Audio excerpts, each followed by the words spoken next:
Good. My alarm went off. I heard it. I rolled over and said, fuck. That's what honestly happened. And then I thought I was going to get up in time. Hell no. That happens. That happens. I get up super early, and it's just kind of like I've made it a habit. But yeah, those first few times doing it, it's really easy to say, fuck that, I'm going back to bed. Like that. Yeah, like this is stupid. It's the morning. They're like, I should be in bed right now. No, I go to bed early and I wake up early at this point in my life, and but like, hey, this is life, man. Things happen. So for those for people checking in the first time that didn't check out the Instagram live conversation, can you introduce yourself real quick? How you doing? Peace and love, y'all. My name is Twistello, the Hoodie Secretary of Defense. I'm from Buffalo, New York.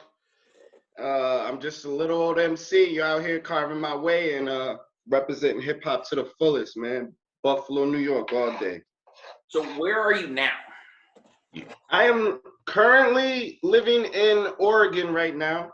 I have a nice, cool, calm, and collected hideaway spot where I smoke up as much weed as I can. But yes, I'm on the West Coast right now. Like, once I spent my first summer not in New York, I made sure I would never ever, my first winter, I made sure I won't do that again. Yeah, it changes your mind, man, when you get away from like a cold place in the winter. Yeah. There's something about that. Like when you finally experience like, oh, it can be like 70 or even 80 degrees somewhere, and I don't have to be in a snowsuit. I can just exist. Right. Weird.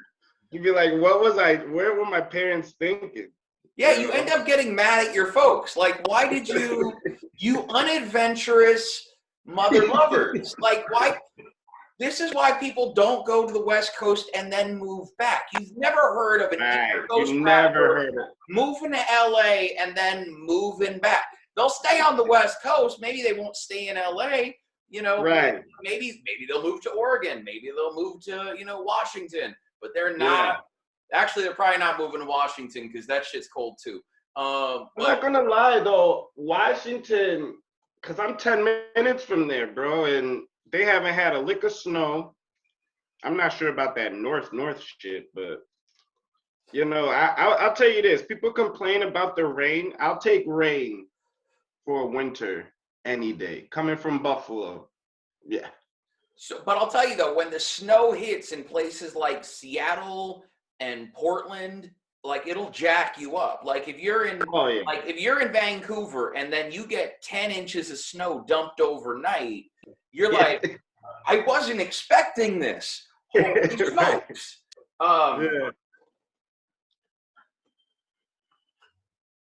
Sure, man. So, how did you end up on the West Coast? Well, I was on my first tour in 2017, and when I'll never forget it. Actually, I stepped off the bus, and people were walking by. They saw like the strange music thing on the shit and too, but people were walking by. The first person I asked if they knew where the weed was, he said, "Oh, there's a dispensary over there, but here." And he handed me 2 pre-rolled joints. I think that's when I fell in love with Oregon. I don't know what the fuck. It's legal. I could blow downtown. You know, 2017, you get caught with weed in New York. It's not like it is now. It's weird seeing that transition because New York was one of the largest consumers of cannabis in the United States. And this is, and going back to like 98, when Dave Chappelle said it best, it's like, they say it's the city that never sleeps, but it takes a shitload of weed naps. Yeah. So it's weird that it is legal there now. I mean, it's good that it's legal there now. I hope that everyone who is incarcerated for cannabis related crimes be let go. If tech bros are making millions and millions off of it, then people who are in jail for it shouldn't be anymore. Fuck, Tommy Chong went to jail for bongs. for novelty tobacco water pipes. That's crazy. That's crazy. And we gotta find this common ground between federal and state. I mean, we're gonna scream United States and then divide us as much as we can the moment that's said. Like I said, New York's marijuana culture was probably second to like LA in the 90s when you spoke about it.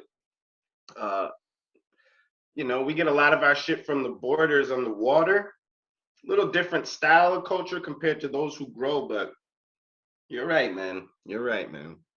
I mean, going back, it's a weird thing to see that folks were. I mean, still, I'm a libertarian, man. I feel like making something that a grown-up is doing of their own volition a crime seems silly to me, right? Right. I don't get it. Like, there's much bigger shit to worry about than whether or not a grown-up is making a decision to do something for himself. It should be no more regulated than coffee, in my opinion. I mean, we're talking about products that haven't necessarily been manipulated the same way that other products have. It's scary to me that the people who have manipulated the data in favor of tobacco historically are also the people that are going to be making the laws. So, like, are you familiar with Mitt Romney? Yes. Okay, so Mitt Romney, before he was a senator, before he was a presidential candidate, before he was a governor in Massachusetts, he was a marketing guy, and he worked for a company called Bain and Company. And one of the things that he did was he was in charge of marketing tobacco for like Camel cigarettes in the early 90s, all right, for R.J. Reynolds. And what he did was he dropped the price of tobacco or the price of cigarettes substantially in order to attract new customers. What new customers traditionally means is kids and poor people, all right? Yeah. And this is your guy that is going to be dictating the laws on vaporized nicotine juices in favor of the companies that have previously employed him. But these are going to be the same people who are going to be regulating our tobacco use. Did you see? And I don't.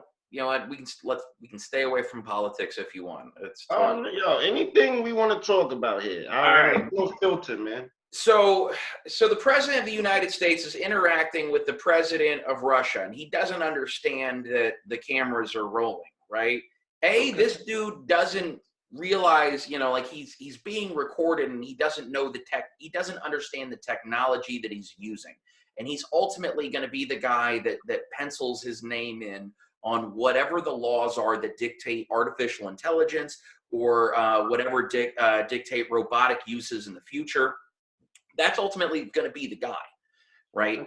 And he doesn't realize that we're watching him wave to Putin like they're best friends, right? But this is a guy that you've been talking tough in front of the media, but you don't realize that people are watching you when you're waving to your bestie. But you're also the guy that's going to be dictating the way that information is processed for the next 10 or 20 years. Scares me. Sorry. Right. My thing with that,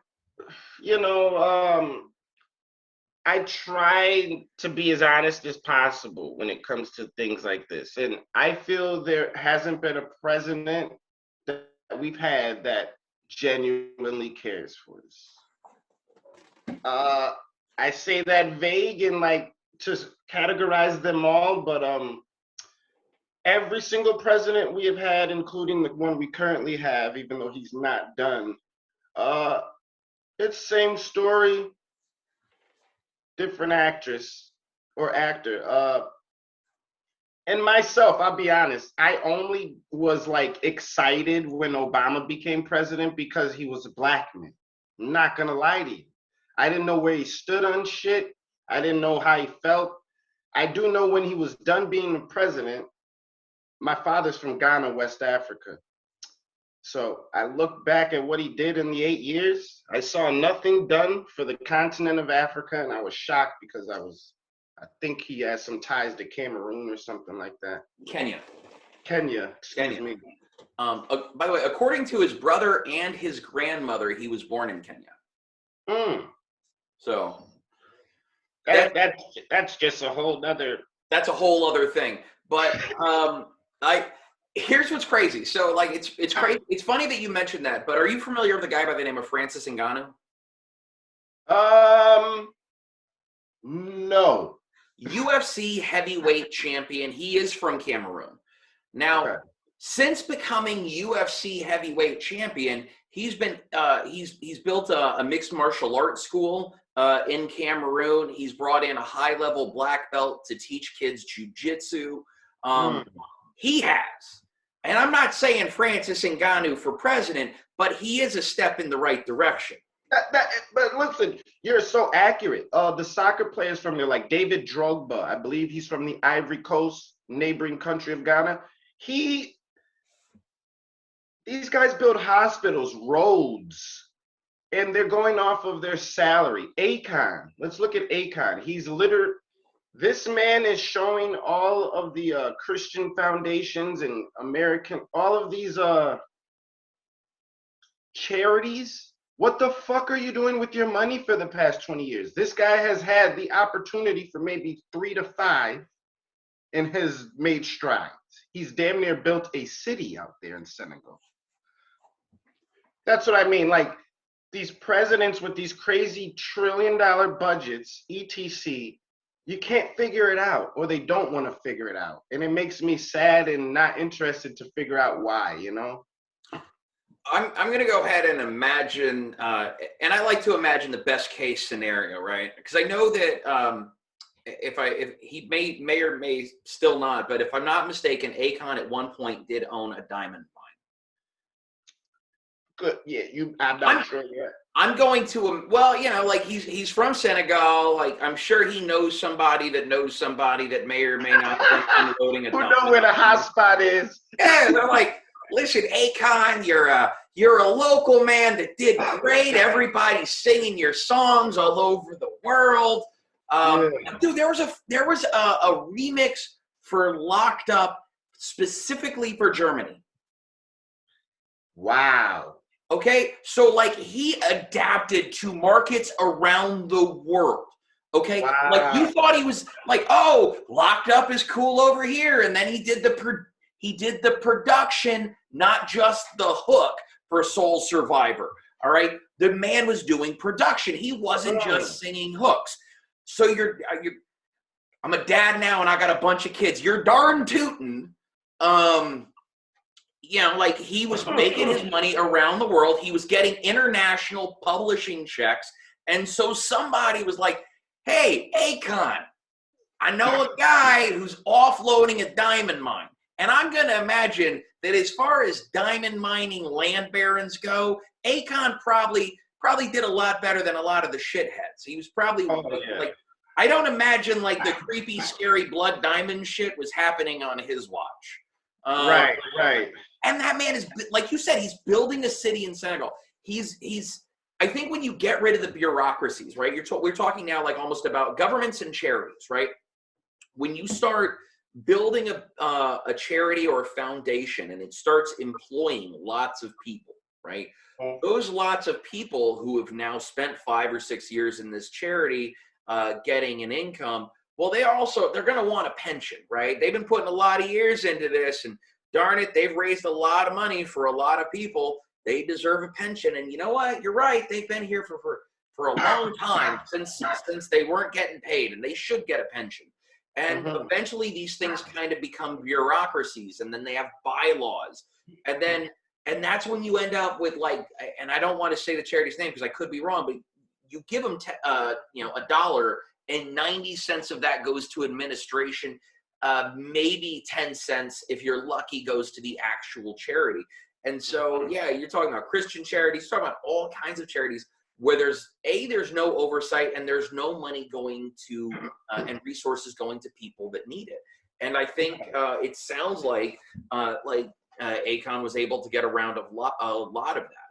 But if you're in a place that doesn't have a lot of infrastructure, then you can still do that. The problem that I see is like when people that come from these massive infrastructures go to places where things are kind of played fast and loose. It's the Wild West. You get to make things up as you go along. That's what I love about Alaska, is you just kind of get to make things up as you go along. Now, is it true y'all get paid to live out there? Yes. It's not a lot, and it's expensive as fuck. Okay. What do you pay for a gallon of milk? Man, probably like $2.69 if I'm lucky. At most, maybe $3. Okay, you're pushing $5 here.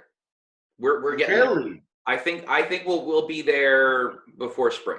But it's not hard to come across like a good a gallon of organic milk, like Whole Foods quality. I'll run you about $7.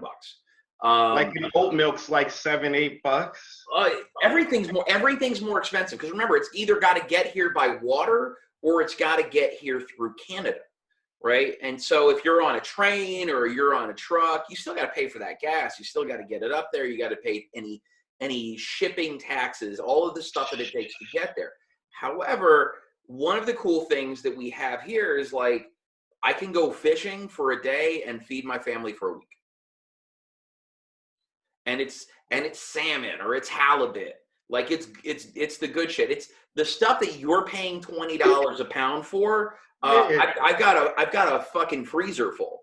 So I'm gonna tell you one of my Bigfoot stories because I didn't get into Bigfoot like because I wanted to get into Bigfoot. I used to be a radio host, and I started a thing called Conspiracy Friday. And one day, someone called up and said, "Hey, have you heard about the Port Chatham Hairy Man?" I was like, "I have no idea what this thing is." And so I Googled it and I did some look, and there wasn't a lot of research on it, right? There wasn't a whole lot of stuff on it. And so finally, this past summer, like we made it out to Port Chatham. Now, a little bit about this town that is 2.5 hours by really nice boat on calm seas to get to, right? Yeah, like this is the middle of nowhere. Now, twice this town was abandoned because apparently something in the woods was killing people. That's the story. I'm not going to ruin the ending for you. Hold on. Where is this located again? Port Chatham, Alaska. I'll send you some links to the YouTube channel. Yeah, that's I got some of the videos from out there. And so we went out there, and I'll tell you, just like anything, right? If you go into any like reasonably dangerous situation, right, from a place of love and from a place of fun and from a place of like goodness, you're gonna have a good time, right? Because you're going out there optimistic. If you're going out there like expecting the worst case scenario, right? Like hoping for the worst case scenario. Right. The worst case scenario was the best case scenario, right? The worst case scenario is we see this thing while I'm with my friends, there's lots of cameras, and this thing mauls the dog shit out of me. Because if you're the guy that dies from Bigfoot on video, that footage is worth a mint, right? My kid's taken care of forever. Life is yeah, you're right, though. That's a big sacrifice, but you definitely are that guy in history. Yeah. So we went out there, and that was our best case scenario, right? We went on some hikes. We got in the water. There was a sauna. It was fucking beautiful. We saw otters. Now, I like to think that Bigfoot's probably got a lady, because if there's a dude, there's got to be a lady, right? That's how that works. And so we'd have there was always like a pair of otters that were like swimming around the boat when we were on the boat. And one of the things that I learning about Bigfoot is that Bigfoot can kind of transmutate, right? Bigfoot can become those like two otters, him and his chick. And now they're watching us, right? They can get close to us. They can all right, these dudes are cool. They're just hanging out on the boat, getting fucked up, staring at the Coast Guard. Because the Coast Guard were out there, and then there was like a really nice boat. I imagine it was Brad Pitt and Leonardo DiCaprio. Went off the back of the boat to piss, right? And all of a sudden, it's this bright light flashes on me while I'm trying to piss. And so I can only imagine that was Brad Pitt staring at me. Thanks. Brad Pitt saw my dick, y'all. But we went out there. We saw there were the two otters, and then I didn't have my fishing license at the time, so I couldn't put a pole in the water, but my friends caught 2 halibut, right? And so I like to think there's no Bigfoot out there, and my friends killed them, and I have Bigfoot halibut in my freezer. I got dead Bigfoot meat. Right. And I'm proud of it. I'm proud of my dead Bigfoot meat. So how did you get in? Let's go back to your music. Enough about Bigfoot. But yeah, they pay you, and it's expensive to live here. All right, come for a vacation, don't live. I hear you. Unless you hunt or fish. How did you get started in writing and rapping? I got started like I wrote my first rap in the 3rd grade. I'm not gonna lie, and got caught. Let me just tell that real quick. 3rd grade, wrote my first rap. You know, when you had those desks that had the openings, when you stuffed all your books in it. Yeah, I had it was like the day we had to clean it or some shit. And I remember, I don't even know how, but Mr. Boger, my 3rd grade teacher, found a rap I had. And that dude called my mom. And the next day, my mom was like coming in school with me. I didn't even know why she was coming in school. Like, she usually came in when I got in trouble and shit. But anyways, I saw him hand her that. And then when I came home, that shit was on the kitchen table. And kind of got in trouble for that. I had some profane lyrics. But, you know, I got in trouble, whooped and all of that. That didn't really change me. Up until high school, I'd have like 20% schoolwork and then 80% rhymes. It just stayed. I just tried to perfect my craft. I didn't make any money off hip hop until 2017. I want to say, well, I was making money locally. Like if I had a CD release party, I'd throw a show, have 100% of the door, hood shit like that. But when I went on tour and started selling merchandise, that was 2017.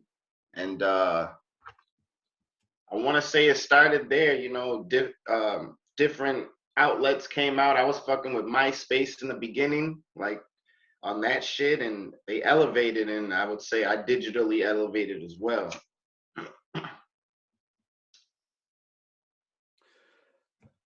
Starting in, well, you started talking about MySpace. Can you talk about a little bit about how the transition has happened and how the resources have changed, as far as you had, you know, like 5 tracks that you could post up on your MySpace music page, Right. versus now you've got Bandcamp and you can sell your music, and DistroKid where you can release your music. Can you talk a little bit about that? Correct. Yeah, it used to be 5 tracks on MySpace. Then when it went to 9, you thought that was like the greatest thing, and now here we are. The transition is, I would say it's inexcusable. Every day I wake up, I know I should be further along because of what's there for me, and that's the challenge I try to mentally prepare. You know, like with my grind. The internet's there. You can upload things digitally, HD. You can make a video on your phone, things like that. There's no excuses. I heard 50 say, "What's the hold up for an independent artist nowadays?" And he's correct. If I had all the answers, obviously I would be further along. But my version of getting in the game, although the digital has helped out a lot, I'm really big on the face-to-face campaign. Like I'd like to shake people's hands at all my shows. I literally will walk up to everybody, you know what I mean, at some point in time. And to me, I think that you know, if I can get 500 plays or meet 50 people or 80 people, I'm probably gonna take the 80 people because relationships have kind of gotten me to where I am today in this game. You feel me? Yeah. Well, I think a big part of it is that those 80 people are going to buy T-shirts because they want to support their friend. If I'm thinking about like T-shirts and hoodies that I've sold, most of them have been to people who are my friends first, right? Like that's always who gets it, and then people ask questions. The other thing is like your merch has to be cool. Like you got to have the cool shirt. You got to have people that shit that people are going to want to wear. Who do you point at as far as like the independent hustle goes? Because you can release whatever you want whenever you want. It's all on you. Is there anyone that you look at and say, you know, this person is doing it right? Maybe that's something I could be doing, or anything like that. Yeah, I mean, it's definitely a bunch of guys. I look at, I mean, I know it's cliche because I'm from Buffalo, but I mean, I look at the Benny the Butchers, and I look at, he just recently inked a deal, but those guys didn't have to at all. You know, I kind of knew that they were this great back in like 2014, 15, I was kind of like a Dame Dash back then, not really rhyming because I got in some trouble, came back home, and I was like resetting my life. But I was I got my boy a feature from West Side Gun and Conway for prices it would never happen in the fucking, it won't happen right now. You know what I mean? That's back in the day, you know what I'm saying? But it was still a price, you feel me? Yeah. But I knew it then. You know, I was like, oh, we gotta do this right now. But I say that to say this, they had their merch game was second to none. Maybe like, it's like Strange, except it was also overseas. Like these guys had murals in Rome before Shady signed them. So that was all. I mean, I got to point to them because I saw it every day, growing up. Can you talk a little bit about Derringer? Like, is he a Buffalo guy? Derringer is a Buffalo kid, official, yeah. Derringer, shout out Derringer. He's done a lot of, he's the classic, he's the sound of Griselda, you know what I mean? If you want to, in my opinion, and some fan shit, he is the backbone of them. But yeah, he's like DJ Shay as well. These guys were like legends in the town beforehand. Like if you had a Derringer beat back in the day, oh, you were a serious MC who took it serious. You know what I mean?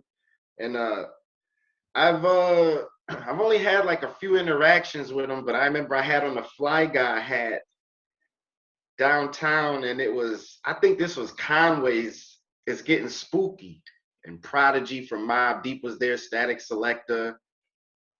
Oh, it was a crazy night. But I was sitting on like a fire stoop, and he saw the hat, and then I said something. I think he said, good looks I'm wearing a hat, or it's like something about the hat I had, and I was like, yeah, hell yeah, man, like killed it. But Derringer is like, it's crazy. I see him and Alchemist co-producing, him and Beat Butcher doing shit. I can I'm proud of them boys. You know what I'm saying? Some people confuse it with dick riding, but no, I'm just proud of them. You know what I'm saying? That's all that is. Derringer, I think that when he, the first time I heard him, like I was like, oh, whoa, this is different, right? Mm-hmm. Because it was they were higher tempos. The tempos are really, really high, but the drum pattern themselves is super slow. Like the BPM will be up at around 141, but the beat is down in the 70s. Right. And yeah, so your regular 8 bar has now become 16 bar, but it doesn't matter because they're just going to stop rapping when they stop rapping. Like that's and it's when they say when it's for the art, like it's fuck it, it doesn't matter. Fuck a hook, right? Like it's 2.5 minutes of just like straight rapping, and boom, boom, boom, boom, boom, boom, boom.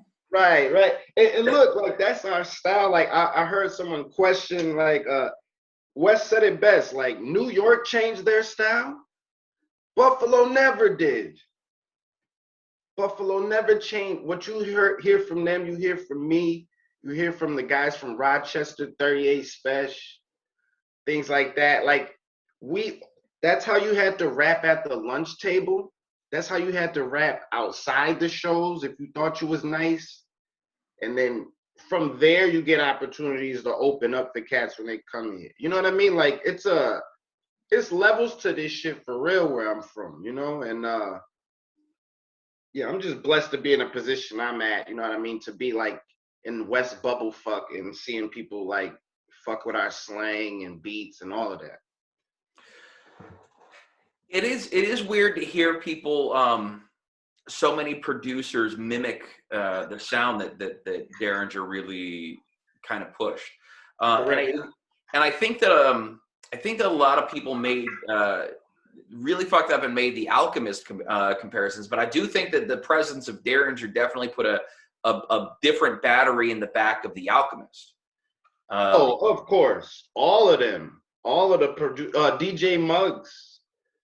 Derringer I'm sure he put the battery in his bag. You know what I mean? He not like he like needed it or whatever, but I'm just saying like those cats when they're around him, I know they gotta be inspired. You know what I mean? Because it's fresh hip hop. You know what I'm saying? Just to have that ear though, like just because he heard something that a lot of people didn't hear, and then he was able to sort of I don't want to say exploit it. Right, but he heard something that other people didn't hear, and then he just made it louder. He amplified it. Right. Very similar to, and not to compare the two, but very similar to Apollo Brown. Right, Apollo Brown just doing something that other people aren't necessarily doing, but similar enough that they end up making comparisons, which is a shame. And comparison is not necessarily a bad thing. I think you and I might have spoken about Future Wave recently. And are did we discuss Future Wave on the live? If we did, I don't even remember. That might be the first time I heard that name, to be real with you. Okay, so Future Wave is a producer out of Toronto. Works with Daniel Son and Brown Bag Money. He got he got a lot of references or a lot of comparisons to Alchemist. I always thought it was more LP-ish in the way that the electronic noises came out, rather than like something super, I don't know, like a chopped up, slowed down piano. Okay. Yeah, I fucks with Daniel Son. I was doing shit with Falcon Crest and Falcon Outlaw and them boys. That's how I got put on to that T-Dot sound and all of that. But Last Composer, my man, he from Toronto. You know what I'm saying? I'm a fan of everybody doing anything right now. I just, my guys, I feel like this year, well, the new year hasn't started. It really starts in April, in case you ain't know. Springtime is when things come back to life, everything. That's the real new year. But anyways, I really want to put my team on the map right now. You know what I mean? I got a lot of talent.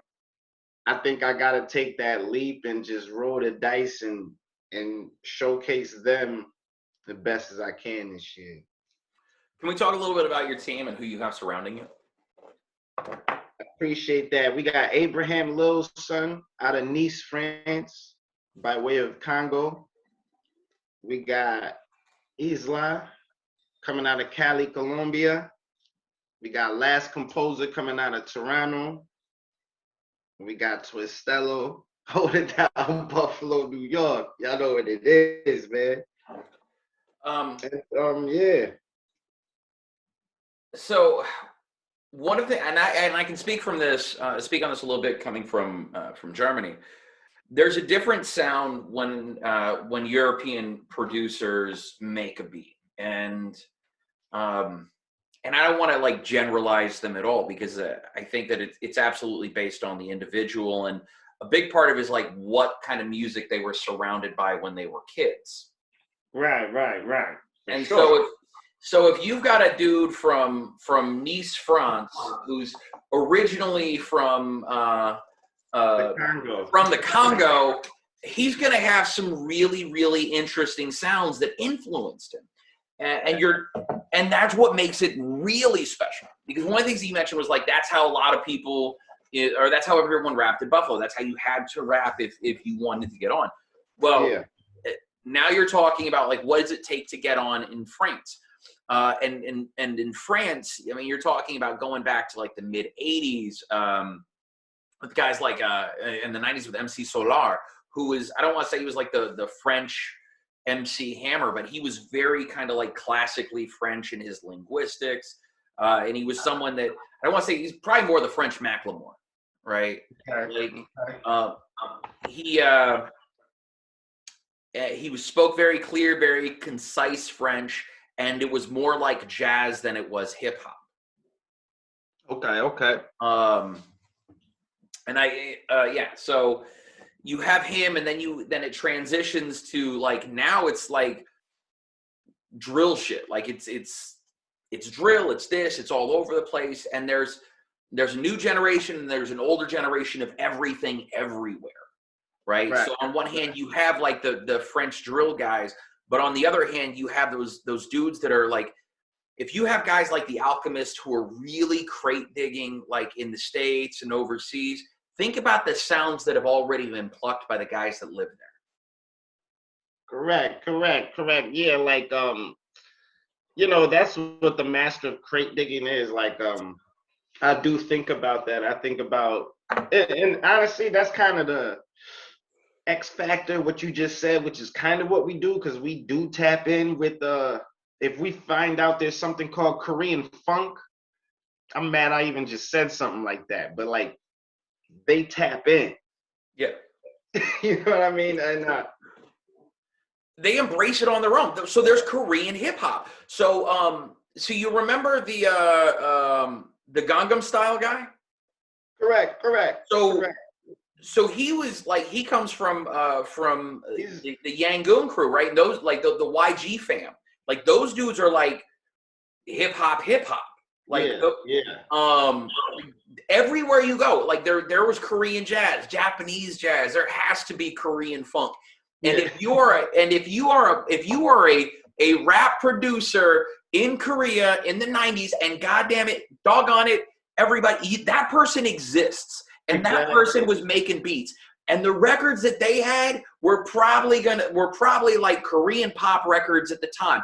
And they're gonna sound way different than what you're listening to. Right. I think and every country has their DJ premier. Yo, there you go, man. Every country has their Trey. You can't. We gotta mute that out, man, because that's really what's happening with my team, and that's how we even formed. It was and shout out to the internet. We respected each other's. There'd be no Black Hoodie music if we didn't have me and Lil Son met on what is it everyone got now? SoundCloud. Shout out to SoundCloud. This is hosted from SoundCloud. That might be the title of this. Shout out to SoundCloud. Shout out to SoundCloud. That's the title of this episode. Shout out to SoundCloud. Yeah. Me and him, we met through that. And he did Tony and Cam and Destiny. Tony and Cam is a classic record off my first album. It's me talking about, you just have to listen to it. I should have sent you that, but after that we was like, yo, like what did we just do here? Like the relationship formed, and the only people to actually physically meet so far are me and the last composer. We met up in Toronto and shit back when I was able to go out there. So the internet is a wonderful thing. That's why what I'm saying, like we talked about, from the MySpace to the growth we have today with Bandcamp. Relationships were formed there, and now, even myself, we have some tracks up there for sale, and it is, everything's at your fingertips. So, I kind of used to want a deal. You know what I mean? I used to be like, oh, I want a record deal. That's what the thing is. Now, for what though? For what? If I can sell 10,000, let's just say 10,000 CDs, right? If I can sell 10,000 CDs at $10, what is that? 100,000, right? A lot of people would be like, yo, it's a good year. You made 100,000 this year. Minus some expenses and everything, you got like 70,000. Because let's just be real. That's one item, you know? Wristbands. That's how I look at it. So there is no excuse. You know what I mean? You do have to have some talent to make people want to buy your product. But if you break down, you know, if I want to sell, I got Tello papers coming out real soon. Yeah. Your merchandise and your marketing is really limited, really only limited by you. I was checking out a post from the Squatch Me Now podcast. Shout out to them. And they were talking about like ways to support your favorite podcaster, but it applies to artists as well. Like, so I was interviewing Spit Gems last year, and he was saying the best way to support an artist is to buy their merchandise. And really it's 100% true. Or, you know, purchasing albums from them directly over Bandcamp or over Instagram and exchanging the money through Cash App, or send you some Bitcoin or some shit like that. There are very easy ways to support artists that you get behind. And the thing that people seem to forget is that your mainstream artists and your cats that are on the major labels, because that's really, for a long time, that's all there was, up until the internet really got rid of the stranglehold that the record companies had.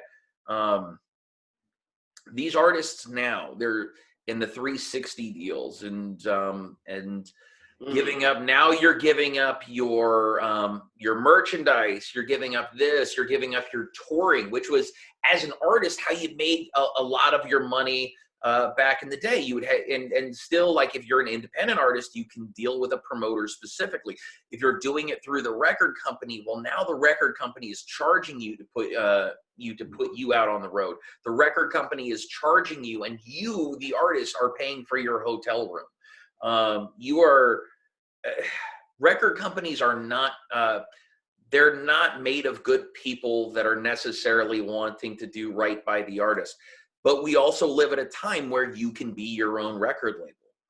Right, sure. So I met Chris Calico when he came up here, and I mean, his wife was his tour manager, right? Like, the people that give a fuck about you, if you know, if you're taking care of them, they will take care of you, right? Right. And if the people that care about, you know, like, your friends will support you, and if the music is worth supporting, I think Rick Rubin said it best. Like, if you want to share what it is that you're making, then what you're making is good. Right. And if what you're making has value, then people will pay for that. They will pay for it in the currency that is time, or they will pay for it with merchandise. So buy a shirt, buy a wristband. But if you're an artist, make sure you get that shit made, because it's $10 to run a website. And if you update it once a week with merchandise or a song or just a blog saying, hey, how you doing? It keeps your people engaged. And that's every artist. And even myself as a podcaster, I had to take a lot of time off when I was in school, because the only time I had, my only downtime, my downtime was limited to school, right? Like, and I couldn't podcast because I had shit to write. I had shit to do. So I had to stay active other ways. But if the internet makes everything excuse free. Like, fucking, you can have a Patreon. I saw Vinny Paz has a Patreon. Wow, that's crazy. Shout out Vinny Paz. He got a crazy joint over a little something beat. Yeah, so like it's so like there are new streams. Like, there's always a new stream opening up. Yeah, you don't have to sell feet pics. This is fact. Let me clear that up. You don't have to just sell feet pics. You know, and yeah, like touring and show. You know, I heard too many MCs and other people in the game say the best way to make money in here is through shows and merch. So it was kind of like you don't got to tell me twice. Once I kind of figured out a formula that works for me, that's kind of, you know, what I'm using. And, you know, a lot of people got plays. Like, let's talk about this Spotify rap. Like, a lot of dudes, everyone's posting, oh, this is my yearly Spotify. But it's like, yo, a lot of these things are playlists. To be real with you, like accidental finds that like through searches, and I'm just saying this is the standard for everyone. Because for instance, if iTunes released a yearly wrap up of an artist, it would solely be people who look or download through iTunes. And there's a shit ton. iTunes is the best payout, by the way. I kind of push people to go to iTunes for me personally because I mean, shit, I would definitely take that payout. It shits on Spotify's. You know what I mean? You'll be waiting with your thumb up your ass, pause, to be doing for a nice check from Spotify. But the thing is, they push that as the standard. Everyone's posting that. That's not an accident. It's a mental thing to make artists think, yo, you got played in 72 countries, man, I got to get played in 93 like such and such. If you get played in 93 countries next year and you look at what you've accomplished this year being played in 72 countries, maybe that, I mean, if you're content and cool with that, I don't know. But I paid no mind to that at all because I put it in a line. People worry about the yearly wrap of their Spotify, but they don't see a fraction of the dollar sign. It's that simple. You know what I mean? Shout out iTunes. Shout out TikTok right now. Shout out even Deezer, which is a Cricket. If you got a Cricket phone and you download Deezer and you listen to my album or download the whole album, I get paid more than Spotify through it. So, but it's the perception. They do a good job of making artists focus on Spotify. You know what I mean? Like, I don't know. Well, it's all marketing, right? Mhm. So you have I have no evidence, but I am positive there is some sort of something being exchanged with getting on specific playlists, being played on specific shows on these platforms. I am sure there's an exchange of something in one way, shape, or form. Right. Whether I'm not saying it's anything is like as clearly unethical as someone exchanging money for plays on an iTunes playlist, but I'm not saying it hasn't happened either. Correct. Oh yeah. I mean, and that's a lot of things. A lot of people. I mean, I don't know. Spotify, they're a little. That's not the standard to me digitally. Although it's become, if you have to have a Spotify kind of to say, like, oh, I got a SoundCloud, or you know what I mean. Like back when that was the standard, it's kind of like Spotify is that now. I'm not on Spotify. Okay, you ain't missing out on nothing, man. No, it's weird because you see it as like competition is the enemy, right? Like if you and I are kind of doing the same thing, right? But I view you as my direct competition, then I'm constantly looking at what it is that you're doing rather than focusing on what it is that I'm not and how do I make my shit better. Rather than then it becomes I'll end up mimicking what it is that you're doing, what it is that you're trying to accomplish, and then your goals kind of become my goals, and it sucks. You don't want to be that. Right. No, that's facts. Yeah, man, I'm all for the physical. There's nothing like that physical shit. Like, you know, even if you say you can put a commercial out there and have it played 500 times, Yeah. or you could walk up to 80 people and try to and tell them the pitch.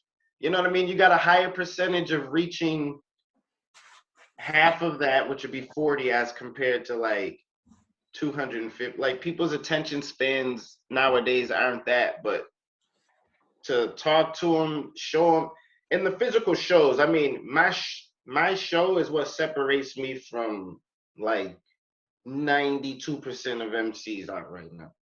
What You know what I'm saying? I mean, And how? yeah. Go ahead. Oh, I'm just thinking, like, if you are seeing a fraction of, if you're seeing 1/1000th of a penny or whatever it is that you're seeing from Spotify, right? Who present Right. you these numbers that may or may not be inflated, probably don't include people who paid for bots, none of the crazy like extra shit. It seems, fuck, I forgot where I was going with that. Doesn't matter. Well, I mean, literally the only way you could make money off of what you just said is you have to be a Drake, and he is literally the only one who makes money off of streaming. Him, Beyonce, Rihanna, Justin Bieber, Taylor Swift. And you know what's funny? To the people who have Spotify who don't collect their or DistroKid, who don't collect their little pennies, that all goes into a black hole and sits for a couple years. And if it's not claimed, it goes up to the people I just named. True fact, people can research what I just said. So And get on it. well, I mean, every artist needs to do their best to claim their little pennies, because at the end of the day, that's what keeps, you know, if everyone's striving to get great Spotify numbers, right, which equals shit money, and people know that over time, but their mentality is to just get the better numbers and they don't care about the money, who's that benefiting? You know what I mean? The people who are collecting that bottom of the barrel money, who get their cut and shoot it up to the J, to all the top artists. You know what I mean? Who do the commercials and who do the shit for Spotify to make Spotify that shit. You know what I mean? Like, this game is crazy. I'm hip to it. I appreciate you sharing that, my friend. Oh yeah, yeah. That's a jewel. I mean, it started with 5 songs on MySpace. And they said, yo. And no, Justin Timberlake, I believe, bought some shares or owns half some shit of MySpace. Smartest fucking thing he could have did, because they're gonna somehow, some way resurge. Don't know how, don't know what it'll be for. Like, shit like that smart.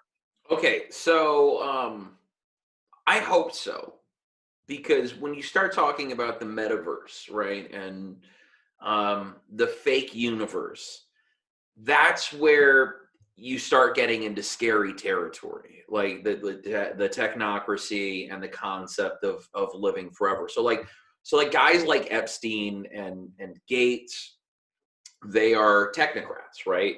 The idea is to live forever in a computer simulation.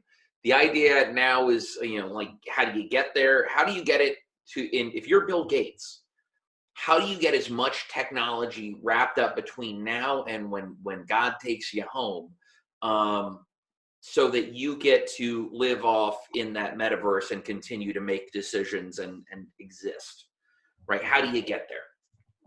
So when you're talking about the push to having us live in this fake world where we live in these smaller and smaller, more confined boxes, where the idea that you don't own property, none of that is real, and you go into your place when you're awake, and then you go into your box to go into the fake world. Right now, the fake world is where you have all your fun. It's where you can be whoever it is that you want to be. If you want to be a unicorn, fuck it, you can be a centaur.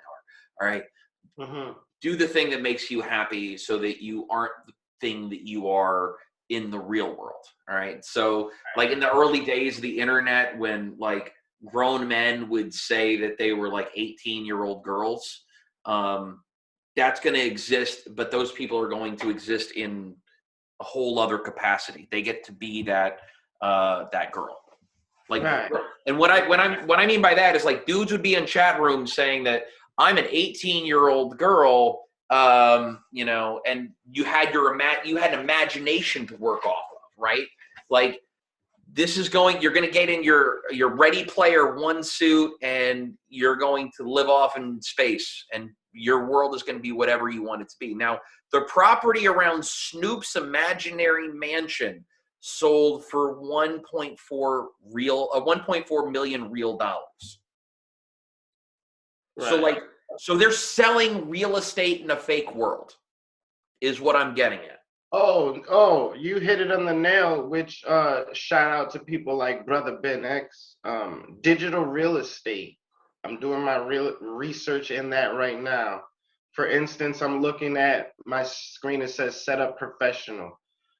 It's digital real estate. You buy the name setupprofessional.com or something like that. I'm not sure on all the details, but this is the basics. And for instance, you own that. That's digital real estate. There's some people need, I forgot, but digital real estate is that, like, you know, if I didn't have blackhoodiemusic.com, which is just under construction right now, I'd have to buy that eventually. Yeah. Whoever got it, I got to do it, you know, so. It's interesting, but it's also the next time. Like, so you can go to your fake Hollywood Boulevard, and you can now you can drive by Snoop's fake imaginary house in the imaginary world and just wave to him. Like, how do you deal with trespassers in the imaginary world? Dave, I'm not even hip to that. That's crazy. Like really think about that. Like, how do you, because you can fucking Fortnite it, right? You can have all the machine guns in the world in the imaginary world, and decide you're just gonna juggernaut it through the wall. Yeah, like, how do you keep burglars out in the imaginary world? Yeah, I mean, you know, You're fake real. I don't know how that works in fake real estate. What do the burglars want in an imaginary world? Well, if the imaginary property is valuable, then I would imagine that, like, there's going to be trinkets for sale. There's going to be a $3,000 fake dollar fake vase for your fake house, right? People are going to buy shit to occupy that fake space, right? Are you going to have to hire a fake construction company to build your fake house? How the fuck does this work? Wait, what the fuck does Snoop have going on? Well, like, what is this? Apparently he's got, like, real estate in the imaginary world, and the real estate around it has been purchased. So people want to live next door to Snoop in the imaginary world. So if this is Snoop's house in the imaginary world, right? How do you keep people out of that? Because it's still a house. Like, even if it's an imaginary house in an imaginary world, I'm in that imaginary world, and I'm walking down your imaginary street. No, I'm on a hoverboard. I bet they got it, like, fenced off, you know. They got the imaginary beam shield fence. No, he's gonna. You know what? There's gonna be hackers for this imaginary world that are gonna be able to give me an imaginary juggernaut suit. I want to see what he's got going on. They definitely thinking about that right now too, right? Like, how do we secure this? Like, and it's weird because it's not a real place. However, it would give, hypothetically, it would give your group the opportunity to record a song in the studio together. If you can't physically be together in a studio, you can be in a studio in the imaginary world. And imagine being able to be there in real time. And now you get to produce physical copies of your imaginary record. That is something. I mean, Yeah, it opens the door for people investing in to shit like that. I wouldn't even get caught in that because it's like shit. They need to be like what you need in the real life, like that. You know what I'm saying? Like, So I mean, to live next door to Snoop would be cool, but fuck all of that. I I mean, love it what if when it's not? What if it's fucking boring? Like, what if you live next to Snoop and it's not cool at all? Like, anything that you imagine about like Snoop being turns out like if you think he's great to party with, the parties are going to drive you nuts. Eventually, you're going to want to go to sleep. Or maybe he's a bastard about his lawn. Maybe he's a bastard about your lawn. Maybe it's like, you need to get a quiet lawnmower. And so, like, maybe it'd be better to be next to him in the imaginary world where he can block out the sound of your super duper loud lawnmower. I don't know how this would work. It's weird. I don't know if it's weird, but it's what we're coming to. Like, there are going to be high rises in the imaginary world. Like, people are going to build apartments in the imaginary world so that they can live on top of people in the imaginary world when they're in the real world living on top of people. Nobody's going to plug into the fake world to unplug from society. Like, if you're unplugging from the world so that you can sit next to a river, you've got it backwards. He said you got it backwards. Yeah, I mean, you busted a lot of people's dreams right there, though. You know, shout out to people like I mean, that's what I'm saying. The internet, it got endless possibilities, man. Absolutely. Somebody told me that shit got time travel possibilities and shit. You know, you never know. I mean, the thing is, you start talking about the simulation, and then yeah, you get to start having those conversations, like multiverses, simulated realities. I had a guy explain to me once that because what we're getting in our brain is electrical pulses from our eyes, and it's how the world is represented in our brain doesn't necessarily make it so. It just means that that's the way that our brain is processing it. And he said, Correct. because of that, we're living in a simulation. And I thought, I can't really argue that. Well, it's very true. I mean, people's knowledge is only what they know. If you look at it like that, like I only know what I know. You understand? If shout out to KRS-One, I have to give this. This is actually where I heard this example where it comes into what you said. If me and you walked into a room and you're a painter and I'm an electrician, and we just stood in an empty room in a house, not furnished, what you're gonna be looking at the paint. I'm gonna be like, they wired a fucking, they put 2 to 3, you know what I mean? And if we bring a fucking carpet person in, the first thing they're gonna do is look at the floor or look at the hardwood or measure it off or instantly know what the room is, you know? And it's perception. So that if you take that analogy and put it with life, damn, your life is what you know. What you see on TV is what you watch. That's not what your neighbor's life is like. You know what I mean?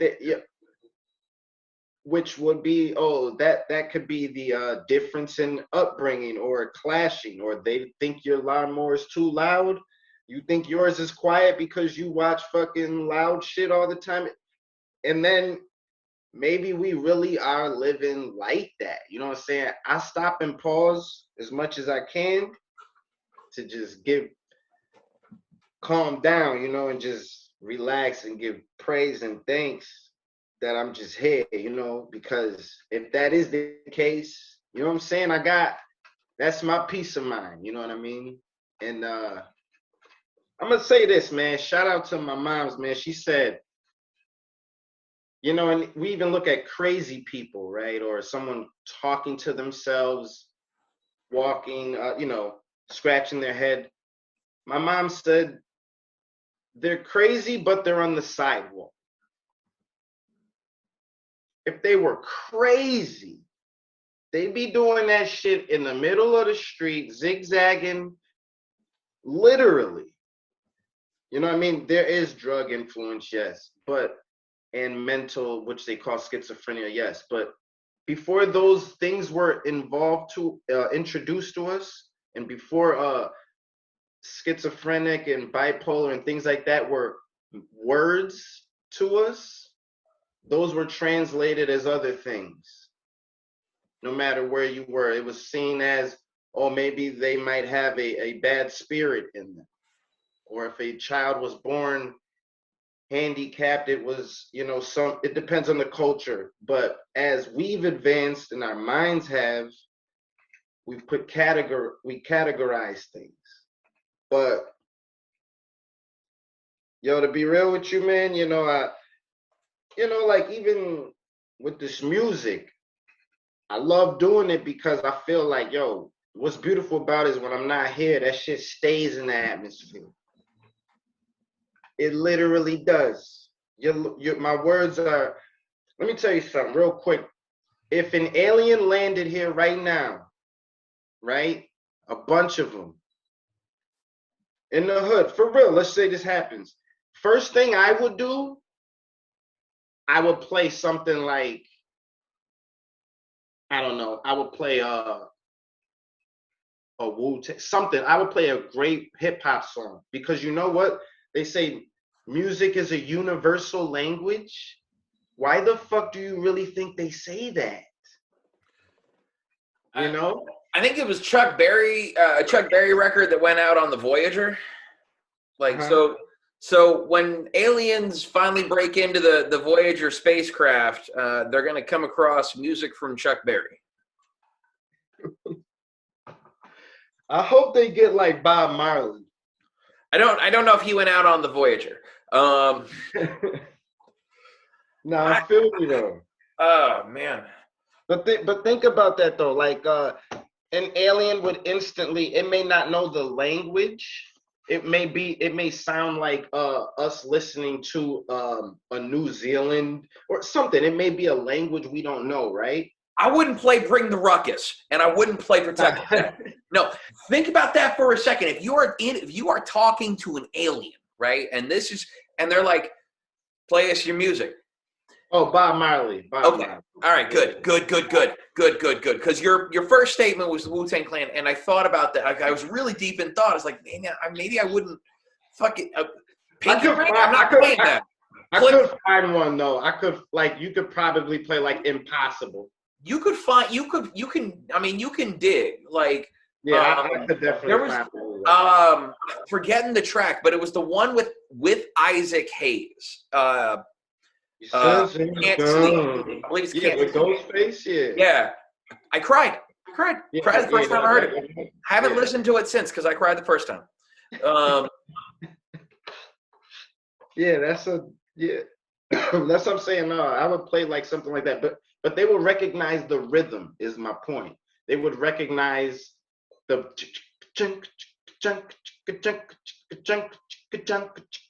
from the Rastafari, you know what I mean? That noise is to keep evil away, which is why that is in every reggae song. That rhythm, it is designed to keep bad spirits away.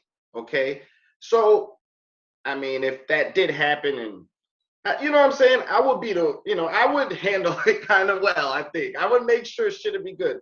But I like your thinking. I like your think. Thank you so much. You put that.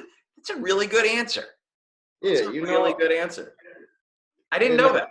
I had no idea. Should listen to reggae. When you stressed out and have anxiety, put on Burning Spear and see if you don't feel better after an hour or something of listening to them. That is natural remedy. Closing your eyes and listening to Bob Marley's music. Like, I can't even tell you how therapeutic it is, especially with some fire-ass weed. It's always important.